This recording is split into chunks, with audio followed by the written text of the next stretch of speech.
अस्सलाम वालेकुम, आप देख रहे हैं प्रोग्राम न्यूज़ फीड। मैं हूं मुर्तज़ा डार। सुप्रीम कोर्ट ने वकला कन्वेंशन सेंटर तकरीब में शिरकत पर वज़ीर आज़म को नोटिस जारी कर दिया। सुप्रीम कोर्ट ने ज़ेर समात मुकदमे में एडवोकेट जनरल पंजाब के पेश न होने पर बरहमी का इजहार किया। जस्टिस काजी फाइज ईसा ने रिमार्क्स दिए कि एडवोकेट जनरल कन्वेंशन सेंटर में होने वाली सियासी इज्तिमा में बैठे हैं और अदालत में पेश नहीं हुए। एडवोकेट जनरल पूरे सूबे का होता है या किसी सियासी जमात का। जस्टिस काजी फाइज ईसा ने कहा कि वज़ीर आज़म की किसी ख़ास ग्रुप के साथ लाइन नहीं हो सकती। उन्होंने वकला की तकरीब में शिरकत करके किसी एक ग्रुप की हिमायत की है। इंचार्ज कन्वेंशन सेंटर बताएं कि क्या इस तकरीब के अखराजात अदा किए गए हैं। वज़ीर आज़म मुल्क के हर फर्द का वज़ीर आज़म है। Additional advocate general Punjab Qasim Chauhan ने कहा कि हर सियासी जमात का एक विंग है। आर्टिकल 17 जलसे जुलूस की इजाज़त देता है, जिस पर जस्टिस काजी फाइज ईसा ने कहा कि वज़ीर आज़म का रुतबा बहुत बड़ा है। तकरीब किसी प्राइवेट होटल में होती तो बात और थी। तकरीब के लिए टैक्स पेयर के वेन्यू का इस्तेमाल किया गया। जस्टिस काजी फाइज ईसा ने रिमार्क्स दिए कि मामला अज खुद नोटिस के लिए चीफ जस्टिस पाकिस्तान को भिजवा रहे हैं।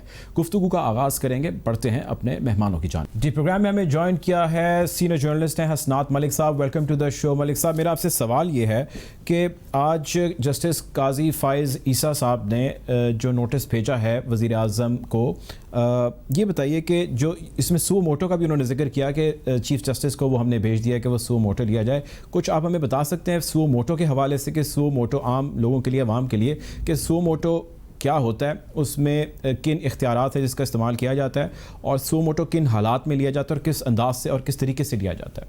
जी, ये 184(3) आइन का है। उसमें पब्लिक इंटरेस्ट का जब मामला हो, पब्लिक इंटरेस्ट का क्वेश्चन हो, तो उसमें जो है वो सुप्रीम कोर्ट ही नोटिस ले सकती है। उसके दो तरीकाकार हैं, या कोई कॉन्स्टिट्यूशन पिटीशन फाइल हो, कोई आदमी कॉन्स्टिट्यूशन पिटीशन दायर करे। दूसरा ये है कि सुप्रीम कोर्ट खुद ही किसी मामले में जो है वो नोटिस लेके वो एक ऑर्डर पास करे। तो अब ये जो मामला है इसमें नोटिस हो चुका है, सो मोटो तो नोटिस हो चुका है, और उन्होंने ऑर्डर में कहा है कि इसको नंबर लगाएं और चीफ जस्टिस के सामने पेश मतलब वो फाइल को रखें कि वो कोई एप्रोप्रिएट मुनासिब बेंच बनाए कि इसको हियरिंग के लिए। तो सो मोटो हो चुका है अब सिर्फ, और ये जुडिशियल ऑर्डर हो चुका है। अब चीफ जस्टिस भी पाबंद होंगे, उन्होंने बनाना है बेंच, चाहे वो इस बेंच को ही जो मैं सुन रहा था जस्टिस काजी फाइसा की सरबराही में, इसी को सामने लगा दें या कोई और बेंच बनाए। अब चीफ जस्टिस ने सिर्फ बेंच बनाना है, तो देखें अब कब बनता है। लेकिन ये जुडिशियल ऑर्डर है, अब चीफ जस्टिस भी पाबंद है और इस जुडिशियल ऑर्डर पे कोई ना कोई अपना जो है वो बेंच बनाने के।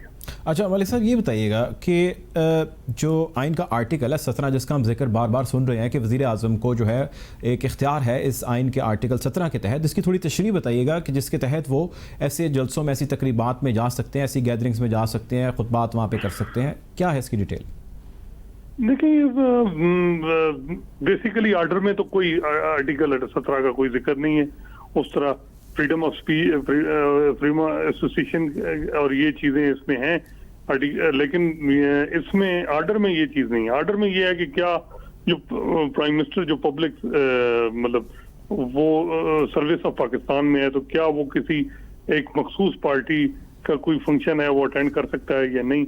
ये फर्स्ट टाइम है, इसकी ये केस है इंटरप्रिटेशन का। तो अब इसमें इंटरप्रिटेशन होनी है, तशरीह होनी है कि क्या वज़ीर आज़म जो है इस किस्म की तकरीबात में जा सकता है, अटेंड कर सकता है, तकरीरें कर सकता है, नहीं कर सकता। ये अब चीज़ है।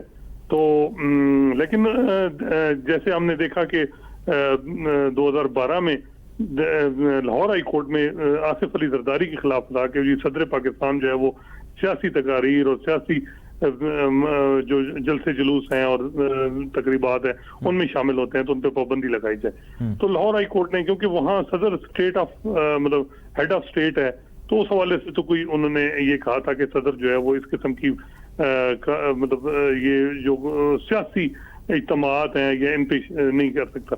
लेकिन जो वज़ीर आज़म का मामला है, अब देखना होगा कि क्या सुप्रीम कोर्ट करती है, लेकिन ये काफी नैरो इंटरप्रिटेशन हो जाएगी। हमने देखा है इंडिया में भी यही जो मामला, इसी तरह का सिस्टम है।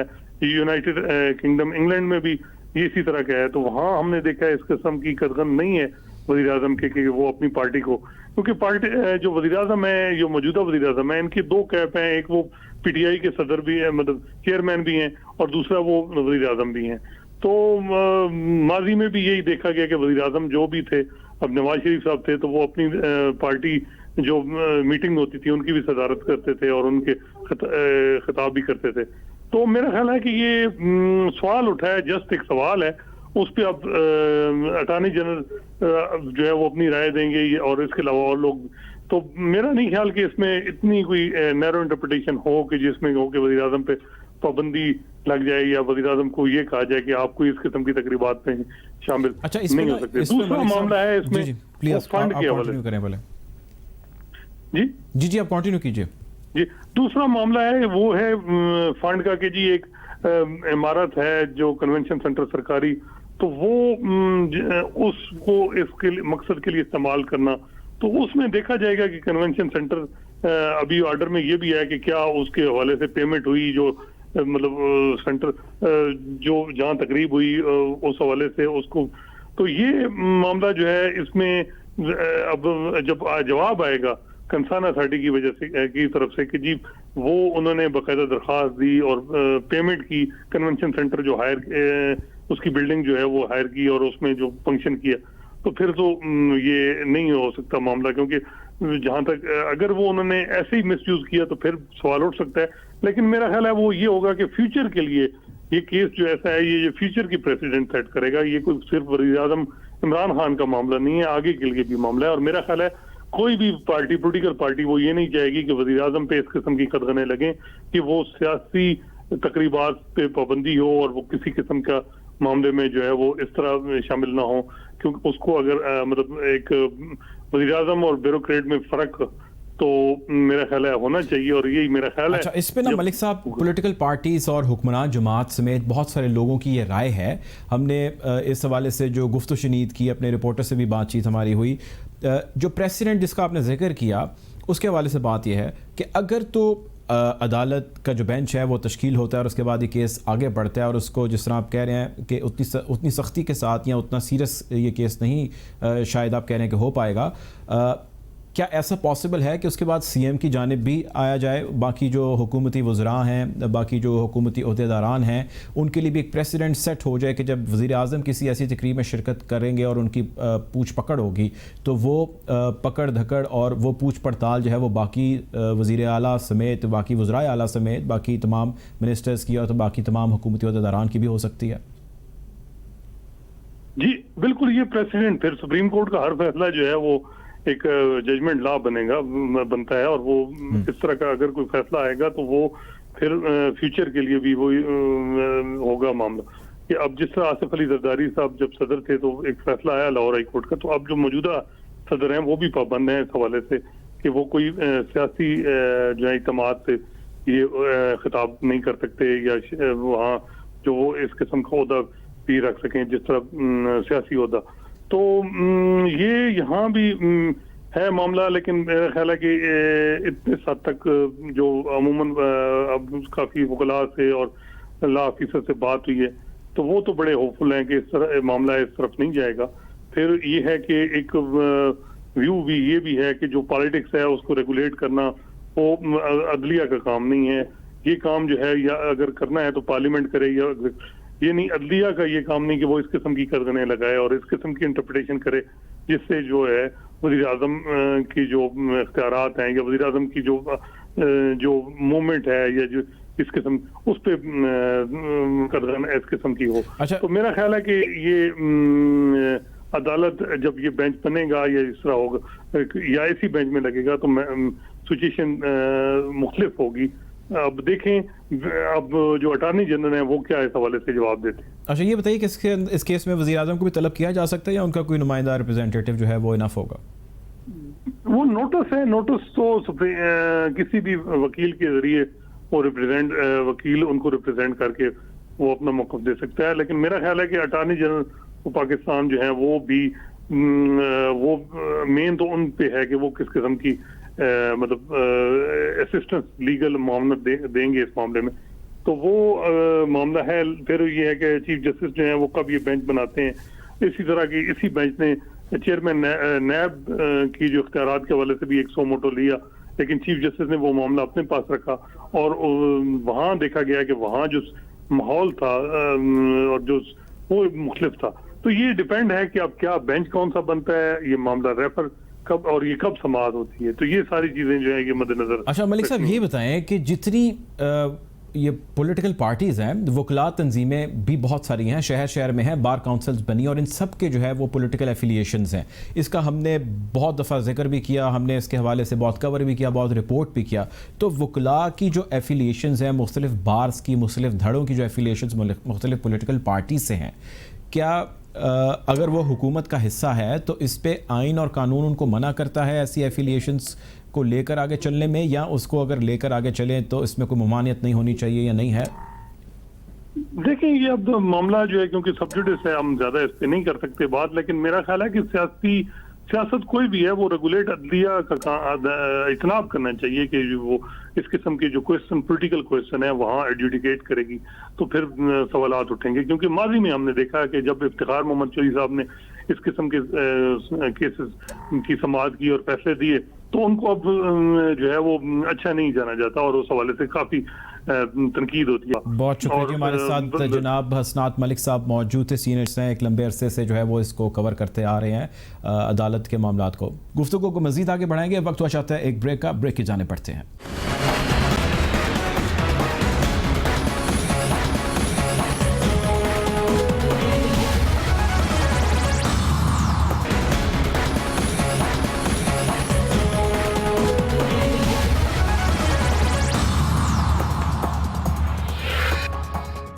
Welcome back after the break. आज प्रोग्राम में ज़ेर बहस लाएंगे 12 अक्टूबर 1999, 21 साल कबल पाकिस्तान टेलीविजन ने जब ये इतला नशर की थी कि वज़ीर आज़म नवाज शरीफ ने chief of army staff general Parvez Musharraf को रिटायर करके जनरल ज़ियाउद्दीन को ये मनसब सौंप दिया है, और इसके कुछ ही देर बाद जनरल परवेज़ मुशर्रफ ने नवाज शरीफ की हुकूमत का तख्ता उलट दिया। गुफ्तगू का आगाज़ करेंगे। इस प्रोग्राम में हमें ज्वाइन किया है जनरल गुलाम मुस्तफ़ा साहब ने। जनरल साहब welcome to the show. Sir सवाल मेरा आपसे ये है, जो 12 अक्टूबर का 1999 का वाक़या था, आप ये बताइए कि ये वाक़या हो जाना और उसके बाद बहुत से किस्म की कयास राइयाँ जो है वो की गई, बहुत सारे थेरीज आए, बहुत सारे स्कूल ऑफ थॉट आए, आप इस सारे वाक़े को कितना आइनी और कितना गैर आइनी समझते हैं? देखिए, आर्मी पर से इसका कोई हुकूमत चलाने का कोई रोल नहीं है, नहीं होना भी नहीं चाहिए, और ये taking over by the army is anyways not justified in the overall context of your national life. Having said that, देखिए आर्मी को जो मखसूस हालात थे, आप लोगों को शायद अंदाजा नहीं है कि किस तरीके से आर्मी को हैंडल किया जा रहा था उस वक्त की गवर्नमेंट से। आप देख लीजिए कि चीफ आर्मी स्टाफ है, हुकूमत से पूछकर एक उसके दौरे पर गए हैं, वापस आते हैं तो उनके जहाज को मिड एयर उनको डाइवर्शन की जाती है, उनको लैंड नहीं करने दिया जाता, और उनके लैंड होने से पहले एक नए चीफ को अपॉइंट कर दिया जाता है, और ये सारा कुछ जो था ये सेल्फ जो है ना काफी मसाइल खड़े कर दिया था, क्योंकि army could have been divided right on the middle. ये नया चीफ और मौजूद है, पुराने चीफ आके लैंड कर रहा है, तो why can't the government wait? जिस तरह जनरल जहांगीर करामत से उन्होंने इस्तीफा लिया था, जनरल मुशर्रफ को बुलाते इस्तीफा ले लेते उनसे, लेकिन ये नहीं किया गया। तो दोनों साइड्स के बहुत बड़े बड़े ब्लंडर्स हैं विच लेड टू 12 अक्टूबर 1999, और ऑफ कोर्स इसका जो बैकड्रॉप था वो कारगिल पे अभी तक भी बहुत सी बहस जारी है कि कारगिल पे परमिशन दी नहीं दी। दिस आई नो, ये परमिशन तो ली, बताया भी गया उसके तो प्राइम मिनिस्टर को, तो बाकी बहरहाल जो भी हुआ नहीं होना चाहिए था, लेकिन कसूरवार सिर्फ अगर फौज के ऊपर इल्जाम ठहराया तो वो गलत है। अभी हमें प्रोग्राम में ज्वाइन कर रहे हैं जनरल अमजद शुएब साहब। Welcome to the show general साहब। सर मेरा आपसे सवाल ये है कि जो 12 अक्टूबर का वाक़या था उसमें जनरल साहब जो भी पहले थे हमारे साथ, उनका कहना था गुलाम मुस्तफ़ा साहब का कि जो हुआ था वो नहीं होना, लेकिन उन्हें होना नहीं चाहिए था। ये बताइए, तब भी नून लीग की हुकूमत थी, आज भी नून लीग है ने इदारों के साथ एक महाजराई का माहौल बना रखा है। ये बताइए, तब की नून लीग में और अब की नून लीग में कोई फ़र्क है जनरल साहब? बिस्मिल्लाहिर्रहमानिर्रहीम। देखिए, नून लीग को अगर आप देखें एक पार्टी के मुताबिक से, तो पार्टी में तो बहुत अच्छे लोग मौजूद हैं, बेशुमार ऐसे हैं जो कन्फ्रंटेशन की पॉलिसीज को सपोर्ट नहीं करते, लेकिन ये सारा मसला मियां साहब का, उनके माइंडसेट का, उनकी नफ्सियात का। 2 साल की मेहनत के बाद एक chief of army staff select करके लेके आते हैं, और मुझे पता है कि किस तरह सिलेक्शन होती है। मैं उस जमाने में GSQ में मौजूद था जब जनरल जहांगीर करामत का इस्तीफा वाला किस्सा भी आया। तो ये सारा इनका अपनी सोच, ये चल नहीं सकते किसी के साथ। आप देखिए कि पहली दफा गुलाम इसाक खान यानी प्रेसिडेंट ऑफ पाकिस्तान ने निकाला, दूसरी दफा एस्टेब्लिशमेंट ने निकाला, तीसरी दफा अदालतों ने निकाला। असल प्रॉब्लम है क्या? मियां साहब मांगते हैं कि ऐसी ताकत जिसमें कानून हो ना हो, जो वो करें, जो फैसला करें, जो बात करना चाहते हैं, उनको कोई ना मशावरत दे सकता है, ना उनको कोई रोक सकता है कि जी ऐसा ना करें, ये हमारे मुल्क के मुफाद में नहीं। ये वो चाहते हैं। अब देखिए कि इनका पिछले दौर में मसला क्या हुआ। चीफ जस्टिस सज्जाद अली शाह ने एक सो मोटो केस इनके खिलाफ ले लिया, और वो सो मोटो ये था कि फैसलाबाद में इन्होंने एक शख्स के बारे में किसी ने शिकायत की कि ये करप्शन कर गया है और इसने फलां प्रोजेक्ट ठीक नहीं बनाया, कोई एक्सियन था। इन्होंने कहा इसको अंदर बंद कर दो जेल। सज्जाद अली शाह ने सो मोटो ले लिया कि प्राइम मिनिस्टर इस तरह किसी को जेल में बंद नहीं कर सकता, कि इसकी तहकीक होती है, जुर्म साबित होता है, फिर सजा होती है। तो फिर क्या हुआ, सुप्रीम कोर्ट पे हमला हुआ और नतीजा निकला कि सज्जाद अली शाह को जाना पड़ा, क्योंकि पैसा लगा के तो बगावत करा दी गई सुप्रीम कोर्ट में। कल पैसा लगा के या कोई और काम करके फौज में बगावत कर दें तो आप किधर जाएंगे? ये वो टेंडेंसी है जिसको आपने समझना है और इनको कंट्रोल करना। ये तो बगावत करने से बाद, मतलब ये जब से मुशर्रफ ने निकाला उसके बाद से आप देख लें 20 साल ये फौज के खिलाफ से साजिशें करते रहे, फौज को भारत के सामने मुजरिम बना के पेश करते रहे कि जनाब हमें बॉम्बे में ये लोग भेजने चाहिए थे। तो जब आपको कहा जा रहा है कि नहीं हमने भेजे, हमें पता तक नहीं है, क्या अमेरिका ने मौलवी हाफिज सईद के ऊपर $10 मिलियन नहीं रखे हुए थे कि जनाब जो बताएगा इसका कोई ताल्लुक, उसको $10 मिलियन दिए जाएंगे? अगर कोई ताल्लुक पाकिस्तान का या हाफिज सईद का होता तो $10 मिलियन अभी तक कोई ले गया होता? किसी ने कोई सबूत नहीं दिया। तो आपके अपना जो मसला है वो ये है कि अगर आपने करप्शन की है, अगर आपने लाकानूनियत की है, तो आपको फिक्र रहती है कि फौज है जो वाहिद महकमा जो मुझे हिला सकता है, लिहाजा इसको लंगड़ा लूला कर दो ताकि ये ना हिला सके। अच्छा, ये ये बताएं कि ये इतने तमाम सालों के अंदर फौज ने, इदारों ने या इन पॉलिटिकल पार्टीज ने, या मैं स्पेसिफाई करता हूँ नून लीग ने, हमने क्या लेसन क्या लर्न किया हमने, और हम आगे क्या करने जा रहे हैं? क्योंकि जो आज हो रहा है वो भी बिल्कुल को मुख्तलिफ नहीं है जो उस वक्त हो रहा था। तब भी लोग जेलों में थे, आज भी उनके जो है वो बहुत सारे कायदीन, उनके रहनुमा जेलों के अंदर हैं। तब भी बड़ा सख्त बयानिया था, आज भी बड़ा सख्त बयानिया है। तो लेसन लर्न क्या है? आज जो भी हुकूमत है मौजूद वो जिम्मेदार है इसकी। एक सिविलियन गवर्नमेंट है, वो जिम्मेदार है। अगर कोई जेल में है, गलत है तब भी, ठीक है तब भी, ये एक सिविलियन गवर्नमेंट है। दूसरी तरफ आप देखिए कि वो भी नवाज शरीफ साहब की भी सिविलियन गवर्नमेंट थी। पिछली गवर्नमेंट जब गुजरी है नवाज शरीफ साहब की, तो फौज ने सारा वो तावन जो आज इस हुकूमत को मिल रहा है वो वहां भी दिया, सिविलियन सुप्रीमेसी भी मानी। लेकिन फर्क ये था कि आज ये हुकूमत फौज के खिलाफ साजिशें नहीं कर रही, ये पिछले वाली कर रही थी। पिछले वाली ने तो पहले दिन से हामिद मीर पे गोली चली, ISI। अब आप देखिए कि आप अगर सिविलियन सुप्रीमेसी का किस्सा ना होता और फौज ताबे ना होती, तो जो डॉन लीग सूबी थी वो नेशनल सिक्योरिटी का मसला था, उसकी तहकीक ISI ने करनी थी, उसने मुजरिम ढूंढने थे। लेकिन राहील शरीफ साहब ने जाके प्राइम मिनिस्टर ऑफ पाकिस्तान को कहा कि जनाब आपके ऑफिस में हुआ है, आप मेहरबानी करके इंक्वायरी ऑर्डर करें। और वो आई वॉश था, इंक्वायरी अपने मर्जी के लोगों से कराई, अपनी मर्जी के बयान, और उसके बाद एक बंदे को साइड पे भी किया गया, परवेज साहब को। कुछ नहीं, ना, क्या बात आप कर रहे हैं भाई, क्या बात कर रहे हैं? इंक्वायरी ने ये कहा, आपको पता है कि इंक्वायरी की फाइंडिंग्स क्या थी? इंक्वायरी ने ये कहा कि हम असल लोगों तक नहीं पहुंच सके। ये लोग हैं जिनकी कोताही जरूर, अगर ये रोकना चाहते तो रोक सकते थे, लेकिन असल ये साजिश किसी थी, किसने चलाया, वो हम नहीं पहुंच सके। ये पहुंचने के लिए आपको ISI की जरूरत थी। लेकिन आपने ये बेहतर समझा कि मुल्क का वजीर आजम एक फैसला कर रहा है। फिर आप इसके बाद देखिए, ये जब इंक्वायरी फाइनल हो गई तो परवेज रशीद साहब को तो पहले फारिग कर दिया गया था, इंक्वायरी से भी पहले फारिग कर दिया गया था। अब इंक्वायरी ने रिकमेंड किया कि जी इसमें जो कोताही की है वो आपका पब्लिक रिलेशन ऑफिसर फला ये 2-3 लोग जो है ये भी इसमें शामिल है, अगर ये रोकना चाहते तो ये रोक सकते थे। अब जनाब GHQ में जाते हैं सागदार साहब और चीफ को कहते हैं कि जनाब इंक्वायरी तो हो गई, परवेज रशीद के खिलाफ हमने पहले एक्शन कर दिया, तो बाकी अब जाने दे, अब और हम किसी के खिलाफ एक्शन नहीं करना चाहते। तो चीफ ऑफ आर्मी स्टाफ ने कहा फिर इंक्वायरी की किस लिए थी? परवेज रशीद के खिलाफ तो आपने एक्शन पहले किया हुआ था। अब कम से कम लोगों का मुंह बंद करने के लिए फौज में तनकीद हो रही है, उनको सबको कम से कम मुतमईन करने के लिए हम ये तो कह सके कि इंक्वायरी का ये फायदा हुआ था कि आपने 2-3 और लोगों के खिलाफ भी एक्शन कुछ किया, लेकिन वो नहीं करना तो नहीं किया। जब नहीं किया तो फिर आपको याद होगा कि एक ट्वीट की गई थी आसिफ गफूर साहब की तरफ से जिसमें कहा था कि हमें एक्सेप्टेबल नहीं, और वो फिर इनको वापस लेनी पड़ी क्योंकि वो गलत काम था। वो ट्वीट का ये करना कि जनाब एक्सेप्टेबल नहीं है, इनका कोई राइट नहीं था कि ये इस तरह की बात करते, लेकिन वो जले हुए थे। वो कहते थे जी हम इंक्वायरी मुकम्मल होने के बाद 4 महीने तक इनसे टकरे मारते रहे कि इनके खिलाफ एक्शन ले लो वरना ये आई वॉश लगेगा सारा, तो ये नहीं लेते थे।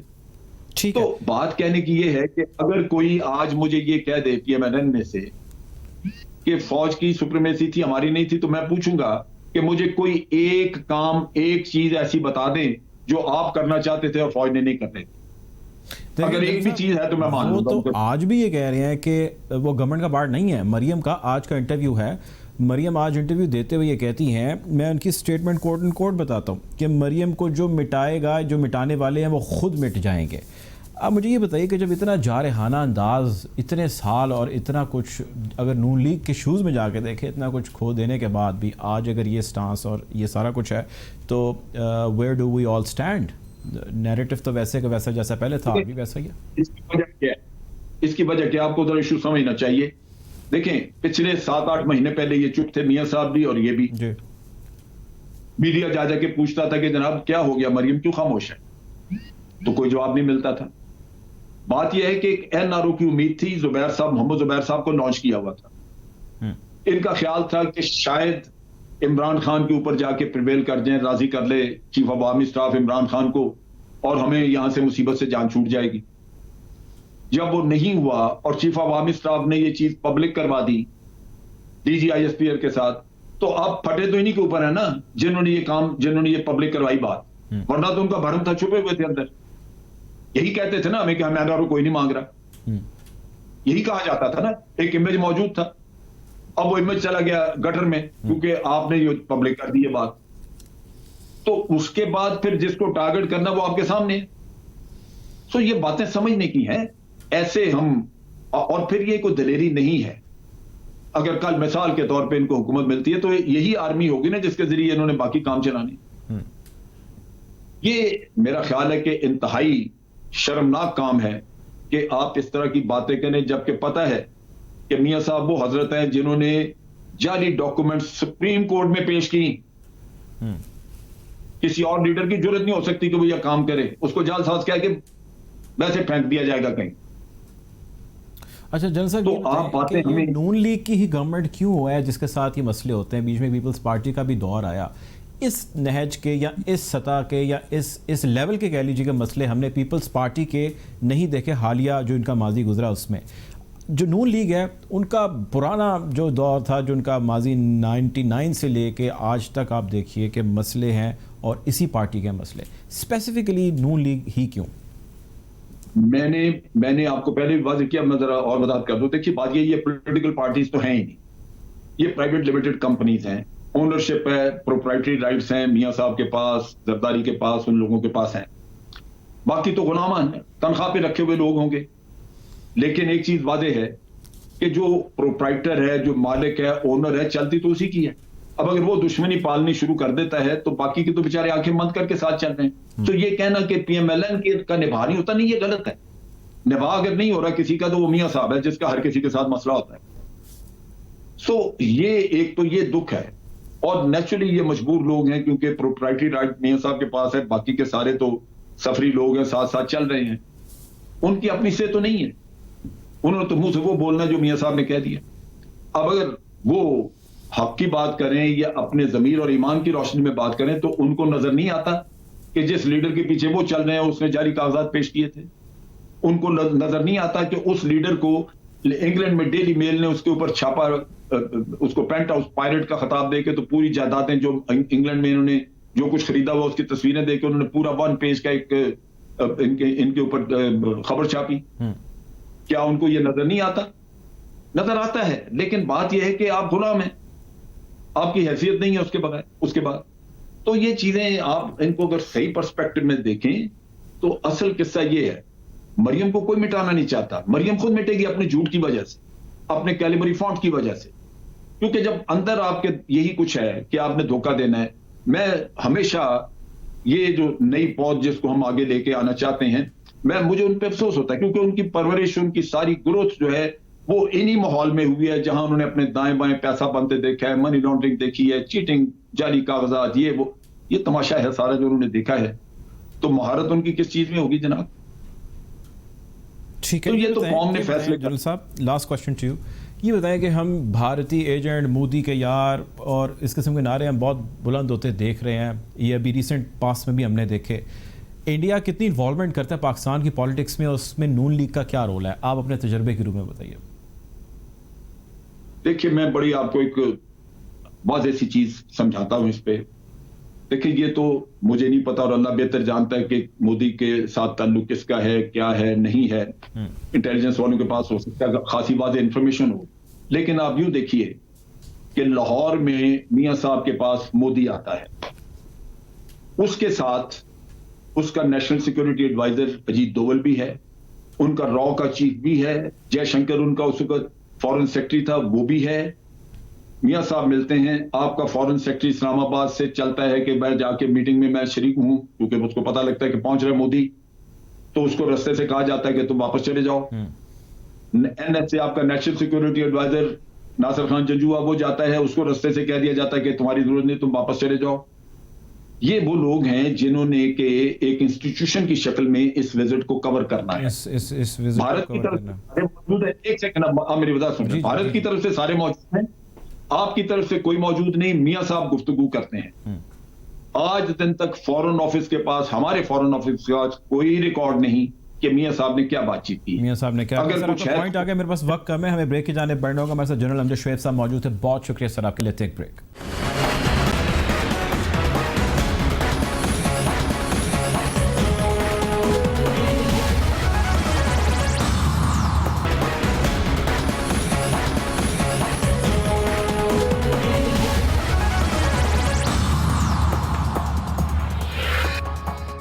Welcome back after the break. चंद रोज कबल अमेरिकी जरीदे फॉरेन पॉलिसी ने एक खबर शाया की। इस खबर ने भारत समेत पूरी दुनिया में खलबली मचा दी। इस स्टोरी पर काम करने वाले सहाफ़ी ने दाइश और भारतीय गठजोड़ को आलमी इलाकाई खतरा करार दिया। अमेरिकी जरीदे का कहना था कि भारतीय दहशतगर्दी की स्टोरी तारीखी तौर पर दुनिया की नज़रों से ओझल रही है। भारत की इंतहा पसंद पॉलिसी तबाहकुन खतरा है। इसका नोटिस ना लिया गया तो इसके दूरस असरात मुरतब होंगे। अमेरिकी जरीदे फॉरेन पॉलिसी के मुताबिक रवां साल अगस्त में दाइश के जलालाबाद पर हमले ने उभरते खतरे को बढ़ावा दिया है। अमेरिकी जरीदे फॉरेन पॉलिसी के जिस सहाफ़ी ने इस खबर को लिखा, आज वो हमारे साथ प्रोग्राम में मौजूद हैं। Welcome to the show mister Raffaello. My question to you is, how did you started writing this story? What were those factors? What were those pushing points where you decided to cover this story? I think the point of writing this piece was to try to explore a phenomenon I noticed over the past few years with regards to terrorist attacks internationally, where we increasingly saw that Indian and Central Asian fighters in particular were appearing outside their borders. Now, this may seem a sort of obvious point, but actually it's quite new. If you look at sort of jihadist terrorism internationally, outside of their sort of immediate countries, so in the case of Indians, India and Central Asia, the sort of Central Asian region, you haven't actually seen that many attacks internationally involving individuals from these two communities. And my point was to try to dig into understanding why that was happening. And in fact, the attack that we saw earlier this year in Jalalabad in Afghanistan provided a quite useful hook to really focus this, because in that attack we saw individuals involved in the attack who were Indian, who were Tajik, and who were Pakistani, and who were Afghan. But the inclusion of Indians and Tajiks in particular was what struck me.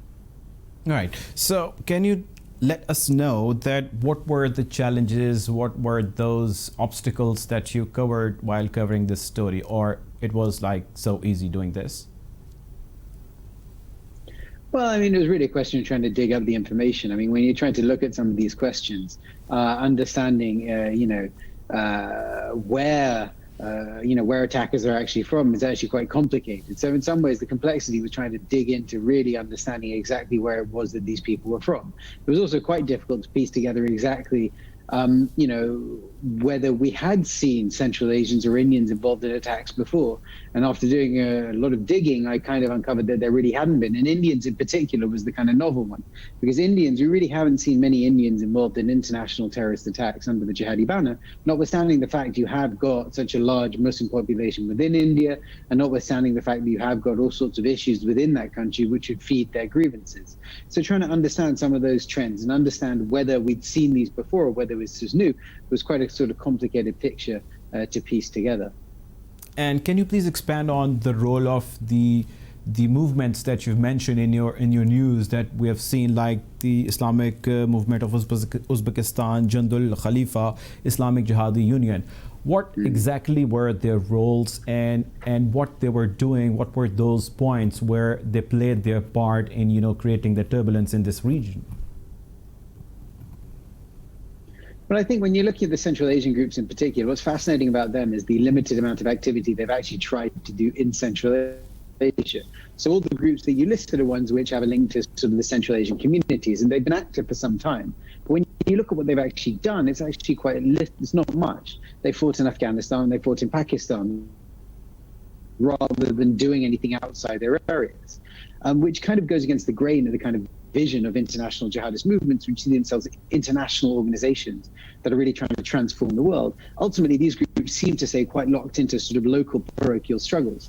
And so their agency within this is quite interesting, because it suggests that, these groups, while they talk this narrative of being international, are in fact really quite regional and local. And this is the element that I think ISIS has injected, or the Islamic State, or Daesh, or what do you want to call them, has injected into the picture, which is it's transformed the willingness of Central Asians in particular, amongst many other communities, to really see themselves as part of a global struggle, which previously what you tended to see was kind of the international jihadist movement essentially latching on to local issues in different areas and expressing itself really as part of a kind of local conflict. I think what we saw in Islamic State was really globalize this whole narrative and really push the borders of where people would see their struggles actually being, whereas previously it really was a kind of much more local sort of activity. Right. So, Mr. Raffaello, can you help us expand on this point where you've seen, the world has seen, we all have witnessed that Pakistan has paid a huge amount, economic, huge amount of, lives against the war on terror. Do you think India played a vital role in, in fueling the fire in this region and doing insurgencies from the provinces like Balochistan? I mean, I think that, it's a very, very complicated picture in South Asia when we look at sort of militant groups and terrorist groups and how they're linked and connected. I don't think anyone would deny that Pakistan has suffered a great deal in the sort of global war on terror domestically, most of all. I mean, certainly it's a country that suffered all sorts of terrorist atrocities that still continue, unfortunately, to this day. And some of those are linked to international groups. Some of them are linked to groups that may be being stirred by neighbors across the border in India or elsewhere. But I think we must always remember that when we're looking to some of these groups, they usually have a local reason and local grievance that starts their problem. So when we look at the problems in Balochistan, it is possible, it's very difficult to find definitive evidence that there are people in other countries who are potentially stirring them up. But I think you can't look away from the fact that the people in Balochistan are not happy. And so the reason that grievance exists in the first place provides something that others can in some cases manipulate. But I don't think we should take away from the fact that there are some problems that still exist there. And I think that's always the problem when we look at sort of terrorist Right, Mr. Raffaello. Attacks and terrorist violence around the world. Ultimately, yes. My question is, why international community could not play the role that was expected to act against India, to play their contribution against whatever the India has been doing since long, like your story is an evidence to what has happened there. Pakistan, the Prime Minister of Pakistan, the intelligence agencies of Pakistan, wherever it is possible, Pakistan has raised this voice as India is fueling hatred, is fueling a lot of oppression, aggression in this region, including Kashmir. So why international community is not taking those measures what do you think why they're not doing it? The measures the international community should have taken against India. Why they're reluctant on that? What are the reasons? Well, I think you'll see, I think there is a lot of condemnation you'll see from governments towards what India is doing. And I think there is this high degree of concern in some capitals, not in all capitals, about how India is treating some of its minority communities at home. So I think that is something that does come under a lot of sort of condemnation. But it's very difficult to get any country to sort of change its behavior towards its own people. And I think that's the problem that we hit up against with India, but also with other countries. If you look at China, for example, what China has been doing in terms of its treatment of its minority populations, that's caused all sorts of uproar internationally, but ultimately it's very difficult. There's a lot of condemnation around this, but I think there are also the hard realities of geopolitics that ultimately tend to. Right. Thank you very much. That was Mr. Rafaelo. बहुत शुक्रिया राफेलो, हमारे मौजूद थे आपके वक्त का। Programme का वक्त खत्म हुआ, चाहते हैं आपसे कल दोबारा ज़रूर मुलाकात होगी। अपना ख्याल रखिएगा। अल्लाह हाफ़िज़।